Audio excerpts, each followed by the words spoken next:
A vida do meu pai acho que é uma coisa inédita também, porque ele começa a... Afrika yabuze intwari koko. A luta continua! A luta continua! Uyu ati urugamba rurakomeje banyafurika mwe.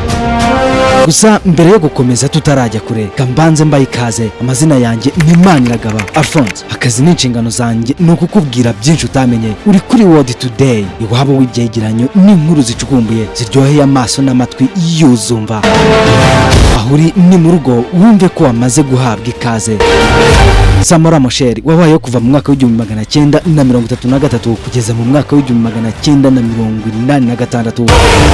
Yari umunyapolitike n'umuyobozi wa mbere wa Mozambique, akaba yari umwe mu bari bakomeye cyane mu rugamba rwo kubohora igihugu ku ngoma y'abakoloni b'abanyaportugali, aho bashakaga kwigobotora ingoma ya gikoloni.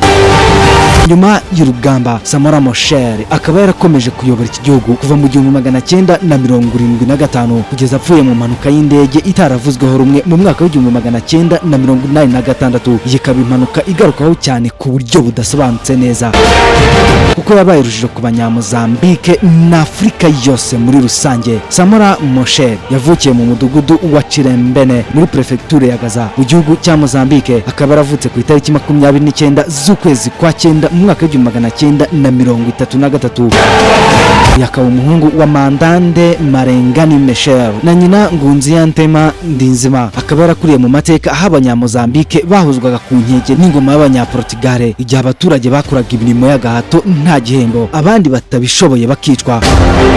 Akaba yarize ubuganga ariko aza kubivamo ajya muri politike. Umwanzuro yafashe nyuma yo kubona igihugu cye n'abaturage bafatwa n'abakoloni nk'inyamaswa mu bantu. Maze mu mwaka w'1963 Machel yinjira mu ishyaka Front for the Liberation of Mozambique, Frelimo. Nyuma y'urupfu rw'umuyobozi wa mbere wa Frelimo, Eduardo Mondlane, Machel aba umuyobozi w'iri huriro mu mwaka w'1969. Frelimo rikaba ishyaka cyangwa ihuriro ryashinzwe mu mwaka w'1962 riyobowe na Eduardo Mondlane ku ntego yo kurwanya no kwigaranzura bamagana ubutegetsi bw'abakoloni bw'abaportugali. Mu mwaka w'1974 habaye ihirikwa ry'ubutegetsi bwa gikoloni muri Mozambique kuri Portugal, bituma Frelimo ibona uburyo bwo kuyobora. Machel ahabwa umwanya wa perezida igihe igihugu cyari kibonye ubwigenge ku itariki 25 Kamena mu mwaka w'1975. Frelimo ihita iba ishyaka ryonyine rukumbi ryemewe n'amategeko iyobowe na perezida wa mbere Samora Machel. Uyu imiyoborere ye ikaba yari ishingiye ku mahame ya gikomunizme guturuka mu Burusiya, ibintu abo mu burengerazuba batabonaga neza, biza no kurema umwuka utari mwiza hagati ye n'abanyaburayi, biteza imvururu mu gihugu muri Mozambique. Ubutegetsi bwa Samora Machel butangira guhura n'ingorane kuva mu myaka y'1970, biba igihe cyo kugira bigomekaga ku butegetsi bwe bagashyikirwa n'icyahoze ari Rhodesia ubu ni Zimbabwe kwa bwana Robert Mugabe. Nyuma Afrika y'Epfo nayo itangira guha inkunga umutwe wa Renamo mu rwego rwo kwivumbura ku butegetsi bwa bwana Samora Machel. Ibi bikaba ibihugu byari bikiri mu matware y'abagashaka buhake. Mu myaka y'1980 Machel yatangiye kunonosora politike ye, atangira gushaka kugira imikoranire n'abo mu burengerazuba bw'isi. Asinya amasezerano mu by'ubufatanye na Afrika y'Epfo mu mwaka w'1984, ariko n'ubundi Afrika y'Epfo yari gikolonizwa n'Abongereza, ikomeza gushyigikira Renamo mu ntambara muri Mozambique. Mwumvise amateka y'impanuka y'indege mu 1986. Machel akaba yaraguye muri iyo mpanuka y'indege mu misozi ya Lembombo muri Afrika y'Epfo. Amakuru yerekeye urupfu rwe ku iperereza ryakorewe muri Afrika y'Epfo bikozwe na komisiyo ya Margo mu 1987. Iyi ikaba komisiyo yashyizweho na Afrika y'Epfo yanzuye ko impanuka y'indege ya perezida Samora Machel yatewe n'ikosa ry'abapilote b'indege biturutse ku kutumvira ibimenyetso n'amabwiriza bahawe. Gusa abasoviyete nabo mu maperereza bakoze baza bavuguruza ibi, bavuga ko ahubwo indege yaba yarayobejwe n'ikimenyetso cy'ikinyoma cyashyizweho hagamijwe kuyobya igwa mu misozi ya Lembombo bitunguranye. Ibyo byose bikavugwa ko ari Afrika y'Epfo yabigizemo uruhare.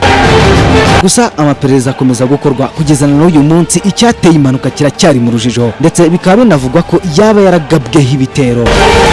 Samora Machel yakoze byinshi mu guharanira kwigenga kuzuye kwa Afrika n'abanyafrika, ariko by'umwihariko ku abanyamozambike, ari nako ku rundi ruhande bamunenga bavuga ko yari umunyagitugu kandi ko politike ye yari yarashinze imizi mu by'ubukungu bushingiye kuri komunisme guturuka mu Burusiya, akagira imikorere n'imikoranire yihariye hamwe n'Abarusiya.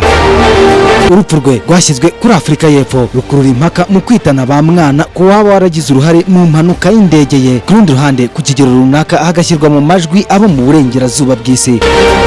Na nyuma y'ubutegetsi bwe, Frelimo ikaba yarakomeje gutsimbarara ku butegetsi bw'igihugu. Samora Machel azahora yibukwa nk'umuyobozi ukomeye wakoze byinshi mu rwego rwo guteza imbere uburezi n'uburinganire hagati y'abagore n'abagabo muri Mozambique. Ngayo nguko rero Samora Machel, umusirikare nyawe indwanyi ku rugamba, umugabo witabye Imana gusa wasigaye mu bitekerezo no mu mihanda ya Mozambique. Kwibutsa ko udukurikirana kuri sheni yanyu ya World Today. Iwabo w'ibyegeranyo n'inkuru zicukumbuye ziryoheye amaso n'amatwi y'uzumva. Amazina yanjye ni Maniragaba Alphonse. Akazi n'inshingano zanjye za buri munsi ni ukukubwira byinshi utamenye. Ahaho turacyahari. Imana ibarinde. Ciao.